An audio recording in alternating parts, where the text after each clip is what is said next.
What dark family secret were you let in on once you were old enough? 1. My uncle didn't die in a car accident. He killed his mistress and then killed himself by crashing his car with her body in the trunk.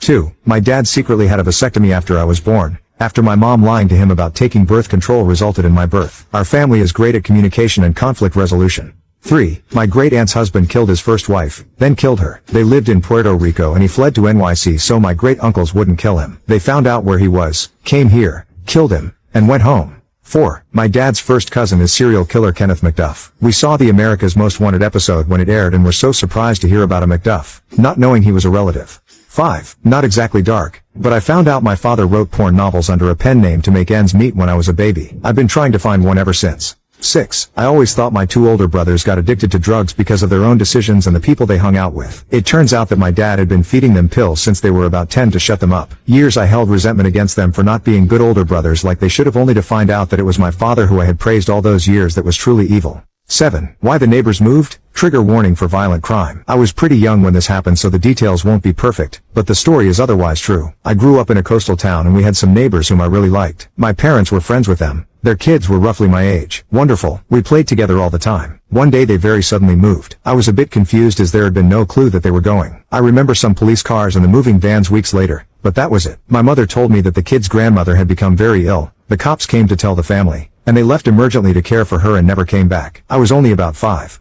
Seemed legit. Many years later, as an adult, and long since moved away from that area, my parents and I were reminiscing over our old home. I mentioned that I wondered whatever happened to them. That's when my mom told me the truth. The parents had gone out that night on a date and left the kids with a 14-year-old babysitter. When they returned home they found the sitter murdered. Someone had broken into the home and SA'd then killed the sitter. My mom stated the cops think the sitter pretended to be the only one home to protect the kids. When the parents got home they checked the kids were safe and set them back to sleep. The police obviously immediately came. Once the kids were hard asleep the parents picked them up, put blankets over their heads, asked the cops to be silent as they walked them out, and took them out of the house. They gave the kids the same story my parents told me. Grandma was sick and they were going to live with her. Grandma dutifully played along with the ruse for several weeks until the parents could find a new home to live in. The kids were kept unaware of what had happened just mere feet from them as they didn't want the kids to be forever terrified of it happening again. Not sure if the kids ever eventually figured out the truth of that one. 8. That my biological mother used to give me heroin and Valium as a baby and toddler to control me, then drop me off at my grandmother's house when she couldn't afford to share, so I'd go through withdrawals but no one would know what was wrong. Needless to say, I was put up for adoption to get me away from that.